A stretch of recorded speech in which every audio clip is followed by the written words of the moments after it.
안녕하세요. 다들 추석 연휴 잘 보내다 오셨나요? 짧기만 했던 것 같은 추석도 어느덧 지나가 버리고 또 평범한 하루들을 살아가야 하는 순간이 찾아왔네요. 저는 경기도에 살고 있는 34 여자입니다. 남편이랑은 결혼한 지 다가오는 10월이 2주년이 되고요. 이제 돌이 다가오는 어린 딸아이 하나 있어요. 제가 직장을 휴직한 채 아이를 돌보고 있고 남편이 외벌이 중이긴 하지만 저한테 육아수당이 나오고 있는지라 당장에 경제적으로 부담스러운 건 없는 편입니다. 시댁이랑 친정이랑 두 곳 모두 노후 대비도 탄탄하셔서 저희 부부한테 경제적으로 어려움을 느끼게끔 해주신 적도 없었고요. 정말 여기까지만 보면 저는 시집을 잘 와도 너무 잘 온 편이었습니다.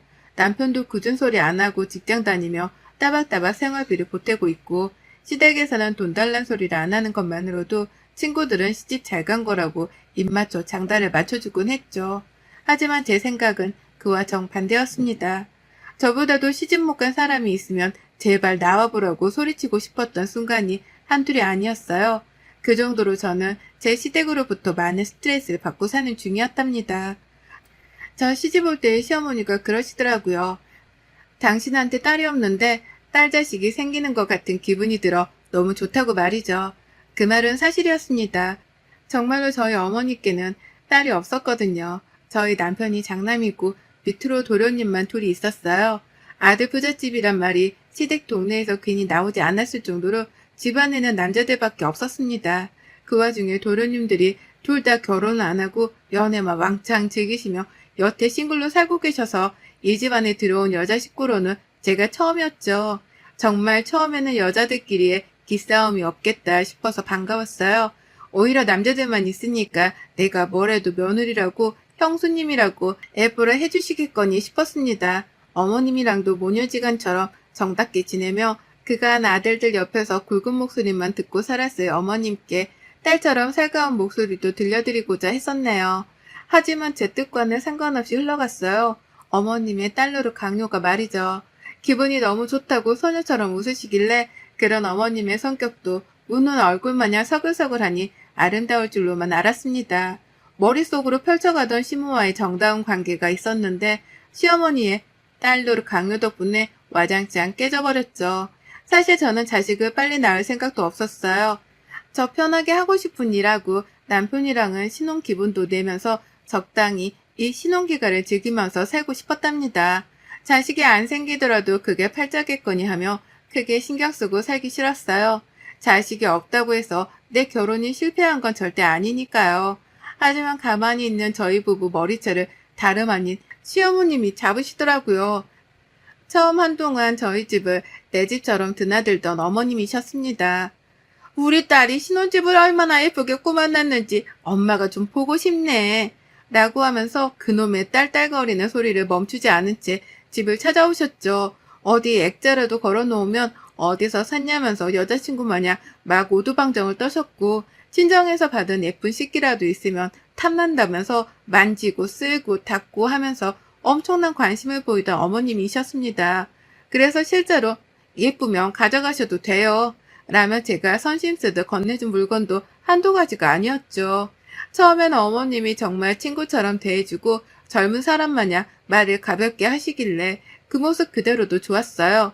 부담스럽거나 어려운 분이 아니라는 것만으로도 신세대스러워 보였거든요. 하지만 그래서였을까요? 저에게 허물없이 다가와준 어머님께 허물없이 받아들였더니 그 정도가 선을 넘어가기 시작했죠. 잊을만 하면 우리 딸 라고 하며 집을 찾아오시더니 잊을만 하면 어디 뭐 새로 들어온 예쁜 물건이 없나 집을 여기저기 샅샅이 뒤지기 시작하셨습니다. 어쩔 땐 저 사람이 혹 시어머니 가면을 쓴 도둑놈이 아닐까 싶었을 정도로 그 행동이 부담스러웠죠. 그뿐인가요? 말로는 자꾸만 딸딸거리면서 예뻐라 하는 듯 말을 하는데 행동하는 걸 보면 꼭 뭘 받아내려고 작정을 한 사람만 같았습니다. 분명 노후 준비도 탄탄히 되어 있고 돈 걱정도 안 시키는 시댁이었는데 이럴 때 보면 정말 가족들 중 누구 하나가 사채라도 써서 빈대붙으려고 하는 사람인 것만 같았죠. 그리고 전 몇 개월 정도가 지나고 나서야 시어머니의 성격을 완전히 파악했어요. 어머님은 새로운 것이나 예쁜 것, 며느리인 제가 가지고 있는 그 모든 것에 시샘을 느껴서 자기도 가지고 싶어 하신다는 걸 말입니다. 집안에 아들들만 있어서 이전엔 몰랐겠지만 새로운 며느리가 들어와 보고 나니 모든 게 부러웠나 보더라고요. 아님 당신 아들 하나를 빼앗아갔다고 생각이라도 하는지 뭐든 관찰하고 싶고 또 가까이에 찾아와 자신의 존재감을 드러내보고 싶기도 하셨을 거고요. 자꾸만 연락하고 딸이라며 며느리를 옆에 끼고 살려고 하는데 정작 친딸을 대하는 것만큼 친절을 베푸진 않으셨습니다. 늘 저희 집에 올 때마다 저희 친정엄마가 준 거라고 말을 드려도 자기가 하나 가져가면 안 되겠냐 슬그머니 물어보곤 하셨고 직장에 있어도 집에 가 있겠다며 비밀번호를 알려달라 떼를 쓰며 연락을 해대니 슬슬 부담스러워졌죠. 이 사람이 정말 나를 딸로 대하는 게 맞나 싶은 의구심도 들었고 몇 달이 지나고 나서야 이게 다 우리 어머님만의 시집살이 방식이라는 걸 알았답니다. 실제 모녀들은 서로에게 부담 주지 않으려 하는데 시어머니는 며느리를 딸로 인정한 이상 며느리는 늘 자신의 옆에 철썩 붙어있으면서 자신의 모든 연락을 받아가며 즉각적으로 반응을 해야 한다고 생각을 하셨죠. 그로 인해 제가 도무지 살 수가 없었네요. 우리 친정엄마랑도 이렇게까지 자주 연락을 하거나 얼굴을 마주보고 집으로 초대를 하지 않았는데요. 멀쩡히 잘 사는 줄로 알았던 시어머니가 지나칠 정도로 저를 보고 살려고 하시니 솔직히 말하면 너무 찝찝했습니다. 꼭 남편이랑 결혼한 게 아니라 시어머니랑 결혼한 것 마냥 어쩔 땐 이게 뭐 하는 건가 싶은 현타도 밀려왔어요. 그리고 그 짓을 꾸준히 반복해서 당하다가 결국 저는 아이를 가지기로 결심했답니다. 그리곤 바로 실행에 옮겨 딸아이까지 낳아버렸죠. 제가 아이라도 뱃속에 키우고 있으면 며느리가 홀몸이 아닌 줄 아니까 적당히 피곤하게 하실 줄 알았어요. 제가 어리석었던 거죠. 시어머니를 너무 얕봤던 겁니다. 제가 아이라도 낳으면 제가 육아도 하고 그게 또 얼마나 힘든 줄을 누구보다 잘 아실 테니 며느리를 적당히 괴롭힐 줄 알았는데 이건 뭐 자식을 낳고 나서도 달라진 건 하나도 없었네요. 무서울 정도로 하나도 변해진 것이 없었답니다. 임신하면서도 남편에게 혼자 있고 싶다고 여러 번 말을 해서 시어머니가 오려는 걸 피했고요. 입덧할 때도 몸이 힘들다고 피하고 애를 낳고 나서도 아예 친정엄마를 집으로 불러 같이 있으려고 하면서 시어머니가 오려는 걸 최대한 막으려고 했어요. 아주 내 집안에 시어머니를 못 들어오게 하려고 별별 짓을 다 하며 살았답니다. 그런데도 어머님은 우리 딸 보고 싶은데 우리 딸 라고 하면서 그렇게나 절 보고 살려고 하셨어요. 막상 오면 가지고 갈 것만 찾는다거나 어디 재밌는 게 없나 집안을 샅샅이 뒤지면서 대접만 받으려고 하시는 분이셨으면서 꼭 말로는 세상에서 가장 아끼는 딸 대접을 해주려 하셨죠. 아이가 태어나서도 아이를 직접 안아보고 키워보려 해주시기는커녕 우는 애를 앞에 놔두고 우리 딸, 얘 운다. 얼른 와 탈래야지. 얼른 와 밥 줘야지. 라는 식으로 불러내면서 저에게 완전히 육아를 일임하셨습니다. 도와주지도 않을 거면 집에 오지 말든가 꼭 오셔서는 저한테 집만 대시면서 잔소리까지 해가며 정신을 더 없게 만드셨어요. 애는 울고 시어머니는 빨리 달래주라고 저를 불러가며 보채시고 진짜 시어머니만 오면 되는 일이 하나도 없었을 정도로 제 혼이 쏙 빠졌답니다. 그러다 이번 추석에 진짜 소름 끼치는 일이 있었네요. 웬만하면 지금껏 시어머니의 진상짓을 봐줘가면서 참고 있었는데요. 바로 방금 전에 일어났던 일은 제가 두고두고 회상하며 욕을 할 만큼 잊지 못할 것 같습니다. 그래서 떨리는 마음으로 사연도 적어보내고 있고요. 추석 직전에도 시어머니는 저의 집을 밥 먹듯 드나드셨습니다. 또 딸이 보고 싶다면서 제 핑계를 대며 찾아와서는 대접만 받아가면서 제 눈앞에서 거슬리게 놀다 가셨는데요. 추석 당일날부터 우리 딸 얼른 와 얼른 와 라고 하면서 아침 대바람부터 불러내는 바람에 새벽까지 기상해서 시댁을 갔습니다. 시어머니가 새벽부터 도련님들 아침상을 차려주시면서 그 앞에서 제가 보고 싶다고 천진난만하게 노래를 부르는데 거기다 대놓고 늦게 갈 거라며 거절을 할 수가 없었으니까요. 저만 나쁜 사람이 되는 것 같고 저만 욕을 먹을 것 같아서 일단은 알겠다 말씀드리고서는 일찍 준비를 해서 시댁에 갔어요. 그랬더니 시어머니는 우리 딸 왔구나 라고 하면서 또 애벌어 저를 부르는데 행동은 정반대였습니다.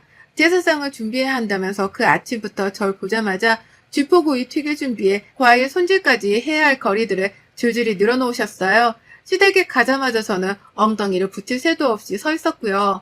급한 대로 아이는 남편한테 맡겼는데 아이가 뭐가 낯선 건지 자꾸만 울고 보채는 바람에 요리를 하다가도 아이를 달래려고 아이를 안겨 반복했습니다. 쩔쩔매는 남편한테 아이를 맡기느니 제가 달래는 게 낫겠다 싶어 안고 한참 서 있으면 저 멀리서 어머님의 시선이 느껴졌어요. 언제 부엌으로 들어오나 하는 눈빛으로 제가 뭘 하고 있는지를 자꾸만 대놓고 확인을 해가면서 눈치를 주시더라고요. 막상 자기 친딸의 시댁에서 이렇게 힘들게 일하고 육아를 병행하고 있으면 애처로 도와줄 게 뻔하면서 어머님은 그러지 않으셨습니다. 저는 친딸이 아닌 며느리였으니까요. 그렇게 지금은 어떻게 지나갔는지도 모르겠을 정도로 전 일만 했어요. 남자들만 바글대는 시댁이라서 그런지 어째 아무도 부엌 일에 적극적으로 나서주는 사람도 없었습니다. 제가 있으니까 이제는 시어머니가 혼자 일을 하지 않아도 된다고 생각을 해서 안심이라도 한 건지 정말 그 누구도 부엌의 선뜻와 일을 거들려 해주질 않았네요. 그러니 전 애를 남편한테 맡겨놓으면서도 눈으로는 남편에게 쌍욕을 퍼부었고요. 그렇게 소심한 화풀이를 한 뒤에 부엌에 들어가서 내내 친정에 갈 생각으로 버텨가면서 일을 했어요. 그러다 원래대로는 집에 가서 자고 다음날 제사를 차리는 것이었는데 시어머니가 절대로 안 된다고 저희의 발목을 묶어버리는 바람에 결국 시댁에서 잠까지 자게 되었답니다. 첩첩산중이었죠. 잠이라도 집에 가서 자고 싶다며 남편에게 눈치를 그렇게나 줬는데도 어머님은 우리 딸이랑 같이 자고 싶어 라고 하면서 너무하다고 삐진 티를 팍팍 내는 바람에 도무지 시댁을 나서지 못했어요. 하루 종일 일만 시켜놓고는 뭐 이쁘다고 같이 자고 싶다고까지 하는지 저로서는 소름이 끼칠 정도였네요. 하지만 별 수 있나요? 나이든 어머님이 며느리랑 친하게 지내고 싶다고 하는데 그걸 단박에 거절을 하자니 주변에 있는 도련님들과 시아버지 눈치가 보였습니다. 그러면 안 되는 거였는데 저는 또 거절을 칼같이 하지 못한 채 결국 시댁에서 잠을 잤어요. 그리고는 아침에 꼭 먹어야 한다는 도련님들의 밥상을 차리겠다며 시어머니랑 같이 눈을 떴습니다. 그 새벽에 말이죠. 자는 척을 좀 더 하려고 했는데 저희를 거실에 재워놓고는 부엌에서 요란한 그릇 소리를 내가며 결국 저희 딸아이부터 깨워버린 시어머니의 여우짓 때문에 저도 덩달아 잠에서 깰 수밖에 없었어요. 그리고는 시작되었죠. 도련님들 아침상 차리기부터 시작해서 제사상 준비, 그리고 제사를 올리는 것까지 새벽부터 오후 내내 정말 미친 듯 일만 했습니다. 그리고 모든 일이 정말로 딱 끝이 나버린 그 순간 저는 뒤도 안 돌아보고 시댁을 나왔어요. 어머님이 또 딸이랑 같이 더 있고 싶네 어쩌네 하면서 말 같지도 않은 소리들을 늘어놓을 때에 저는 저희 친정 엄마는 저를 더 보고 싶어 하시겠죠. 라고 살짝쿵 비아냥거리면서 얼른 애를 들쳐업고 시댁을 나와버렸어요. 민기적거리는 남편한테 속이 터져서 차키까지 제가 알아서 챙겨 나와버리니 남편도 안 되겠다 싶었던지 저를 따라 후다닥 나와버리더라고요. 그리곤 그렇게 친정에 갔습니다. 가서는 나를 정말로 딸이라고 챙겨주는 친정 엄마 손에 호강다운 호강만 하며 편히 쉬었고요. 남편한테는 괜히 화가 안 풀려서 말도 잘 걸지 않으며 제 몸 챙기는 데에만 신경을 썼어요. 그렇게 정말 짧은 시간만 보내고 월요일 오전이 되자마자 집으로 돌아왔습니다. 남편은 출근이 화요일부터여서 저랑 마찬가지로 월요일까지는 시간적 여유가 있었어요. 그리고는 아쉬운 마음을 뒤로한 채 일단 집으로 돌아왔습니다. 엄마한테 더 짐이 되기도 싫었고 저는 저대로 집에 가서 그냥 쉬고 싶었거든요. 그런데 저 진짜 문 앞에서 기절초풍 하는 줄 알았습니다. 친정에서 막 나와 집으로 오던 중 남편이 시어머니 전화를 받았어요. 저도 옆에서 같이 들었는데 집에는 언제 가냐, 그리고 어디쯤이냐 등등의 질문을 하긴 하더라고요. 다소 이상한 질문이었지만 그냥 우리가 집에 가는 중인지를 확인만 하려는가 보다 싶었습니다. 근데 집에 도착을 해보니 시어머니가 집 문 앞에 서서 우리를 기다리고 있는 거예요. 피곤해 죽겠는데 제가 보고 싶었다면서 기세를 못 참고 집에 오신 거였습니다. 아유, 내가 너희를 너무 짧게 보고 보낸 게 아쉬워서 결국 또 왔다. 우리 딸도 보고 싶고 우리 손녀딸도 보고 싶고 라고 하면서 혼자 너무너무 그리웠다며 진짜 별 생쇼를 다 해가면서 저희 모녀가 그리웠다는 소리를 하는데 정말 그 순간 온몸에 전율이 아니 소름이 쫙 돋더라고요. 그렇게 들리도록 봐놓고는 또 보고 싶었다며 친정에서 막 컴백홈을 한 저를 보러 왔다니요. 그렇게 부려먹기만 해놓고는 왜 또 우리 딸이라고 해가면서 혼자 순진하고 착한 척이란 척은 다 하냐 말입니다. 본능적으로 뒷걸음질이 쳐지려고 했습니다. 문 앞에서 업고 있는 애고 뭐고 일단 시어머니랑 육탄전이라도 벌여야 하는 건가 싶어 웃음도 나오질 않은 채 어머님을 노려봤어요. 어머님은 그런 제 눈치가 슬그머니 보이긴 했던지 우리 딸은 엄마 안 보고 싶었나 보네 라고 하면서 하하호 남편을 향해 웃어 보이더라고요. 진짜 저 하나 약 올리겠다고 이 옆에 내가 작정을 했었던 거죠. 눈치는 하나도 없는 척을 해가면서 며느리 집에서 대접이나 받고 가려 말입니다. 결국 저는 안 되겠다 싶었어요. 웃어 넘기기엔 상황이 심각했거든요. 어머님은 대놓고 자고 가기라도 하려는 건지 짐가방까지 싸서 찾아오셨습니다. 너도 친정에서 차고 온 것 같으니 나도 차고 갈래. 라는 말도 안 되는 소리를 해가면서 짐가방을 슬쩍 보이셨거든요. 이쯤 되니 저도 이판사판이었죠. 내가 누군가에게 못돼 처먹은 며느리라고 욕을 먹더라도 싫은 티 정도는 내주면서 시어머니의 얼굴을 더 이상 안 볼 수 있게끔 해야겠다 싶었습니다. 그래서 결국 어쩔 줄 모르던 표정을 더욱 구긴 채 인상을 찡그려 버렸죠. 그리고는 현관문을 채 다 열기도 전에 그 문을 반쯤 열어두고 뒤돌아 남편에게 소리를 쳤어요. 내가 말이야 그 개고생을 하고 집에 와 좀 쉬려는데 시어머니 얼굴을 또 봐야 하니? 라면서 그 복도안이 쩌렁쩌렁하게 울릴 정도로 소리를 질러버렸습니다. 저한테 안겨있던 애가 다 울 정도로 말이죠. 그러자 남편의 얼굴이 새파래지더라고요. 제가 대놓고 시어머니 앞에서 시어머니를 언급하며 기분이 나쁘다 못해 힘들다고 소리를 지르는 게 처음이었으니까요. 그 개고생이라는 표현까지 써가면서 내가 니네 집에서 고생만 하다 집에 돌아왔다는 걸 어필했습니다. 그러니 남편도 처음 겪는 이 상황에 어찌 해야 할지 모르겠는지 시어머니랑 제 사이에서 손까지 부들거려가면서 떨었고 자기야 왜 그래? 라면서 시어머니가 있으니 일단 진정하라는 듯 저를 집 안으로 밀어 넣으려고 했죠. 하지만 전 그 앞에 버티고 서서는 남편에게 재차 소리 질렀어요. 너 내가 그 개고생을 한 거 다 봤잖아. 근데 시어머니를 내 집안에 또 들여서 또 뭐라도 하게 하려고 지금 집안으로 어머님을 들이겠다는 거야? 내가 니네 집 시다발이냐 이 자식아? 해결하기 전까지는 이 집안에 너도 못 들어올 줄 알아. 깔끔하게 정리하고 집에 들어와. 내가 어디까지 도대체 참아줘야 하는 건데 넌 내가 네 집안에서 호구처럼 굴기만 하는 밥으로 보이니? 라고 말이죠. 말을 하다 보니 추석 내내 도련님들 아침까지 차려줘가며 힘들게 고생을 하다 온 게 생각이 나서인지 막 울음이 터지려고 하더라고요. 울컥한 게 목구멍까지 차올랐다가 나를 바보로 보는 거냐는 말을 뱉어내자마자 서름의 울음이 폭포처럼 쏟아져 나왔습니다. 앞에서 애도 울고 저도 울고 그런데도 시어머니는 여전히 거기 있었다는 것에 소름이 돋아서 제 감정은 화산 폭발을 한 것 마냥 그 누구도 말릴 수 없이 터져나왔어요. 그러다 1분도 지나지 않아 앞집 이웃 아주머니가 나와서 무슨 일이냐고 물어봐 주시더라고요. 생전 싸움도 없이 조용하게 살던 이웃 부부가 소리를 지르다 못해 애 엄마는 애를 들쳐업고 울기까지 하고 있으니 걱정이 돼서는 괜찮냐는 질문을 하자마자 저한테로 다가와 주셨습니다. 아주머니도 그 집에 막 대학 졸업해서 직장 다니는 딸 둘을 키우고 계셨거든요. 제가 딸 같았는지 오는 저랑 눈이 마주치자마자 저희 시어머니한테 어깨빵을 날리며 지나가며 저에게 다가와 안아주셨고 그 길로 아주머님 손에 저는 집 안으로 들어갈 수 있었습니다. 안에서 이미 저희 싸움을 다 듣고 계셨다는 듯이 아주머님은 남편을 집 안에 들일 생각도 안 한 채로 저랑 집에 들어오자마자 현관문을 닫아버리셨어요. 그리고 문까지 이중잠금을 걸어버리고 괜찮냐며 집 안까지 절 들이셨죠.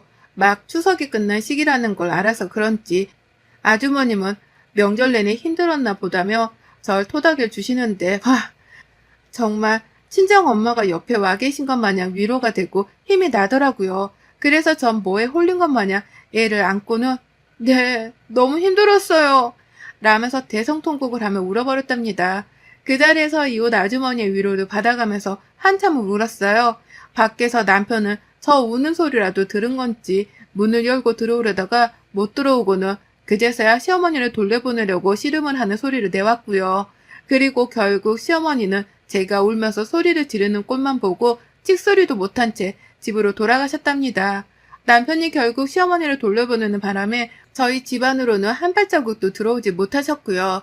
가뜩이나 며느리가 자기 때문에 우는 꼴을 이웃 아주머니한테 보인 걸로도 쪽이 팔릴 텐데 그 아주머니가 저를 데리고 집안까지 들어와 달래고 있으니 차마 따라 들어오지 못하셨을 겁니다. 그러니 찍소리를 못하고선 그 길로 짐 싸들고 온 걸 들고 도로 시댁으로 돌아가신 거겠죠. 남편은 그제서야 조용히 엄마를 집으로 돌려보냈다면서 제게 문을 열어달라 하더라고요. 그리고 전 현관문을 열어주면서 알았습니다. 남편이 시어머니를 돌려보내고 저에게 문을 열어달라 사정을 하는 그 사이 건너편 이웃집 이웃 아저씨 그리고 그 집 딸 둘이 한마음 한뜻으로 집 밖에 나와 저희 남편을 노려보며 상황을 지켜보고 있었다는 걸 말이죠. 제가 소리를 지르는 그 순간부터 이미 이웃집 가족분들이 모두 다 저희 가족 일에 귀를 기울이고 있었더라고요. 그러다 대표로 아주머니가 저를 도와주겠다고 나서준 것이었고 그 뒤를 이어 가족분들이 뒤처리를 깔끔하게 하는지 안 하는지 지켜봐야겠다며 남편과 시어머니를 구경하듯 노려보고 있었던 겁니다. 그 바람에 남편도 덩달아 쪽이 팔렸을 거고 시어머니는 영영 집으로 돌아가 버리셨고요. 남편이 혼자 해결을 한 줄 알았더니만 이웃분들의 격렬한 지지와 도움이 있었더라고요. 그 바람에 전 남편한테 문을 열어주면서 마주친 이웃분들께 절로 고개를 숙여 죄송하다고 사과의 인사를 드렸답니다. 소란을 피운 것에 대해 죄송하다는 마음 반, 그리고 도와주고 관심 가져주셔서 감사하다는 마음 반으로 말입니다. 남편은 집으로 들어와 아주머니가 보시는 앞에서 제게 몇 번이고 사과를 했답니다. 아주머님은 집을 나가시는 순간까지도 남의 귀한 딸 자식인데 명절엔 특히 조심하고 배려할 줄 알아야지. 사람들이 참 말이야. 라면서 남편 들으라며 쓴소리를 막 퍼붓고 나가셨죠. 자기도 딸 키우는 엄마인데 이런 집구석에 시집 보낼까봐 겁나 죽겠다는 말까지 한 건 정말 최고였고요. 그리고 전 여태 남편이랑 냉정 중입니다. 일방적으로 제가 남편을 무시하며 아직 화가 안 풀렸다는 티를 팍팍 내는 중이에요.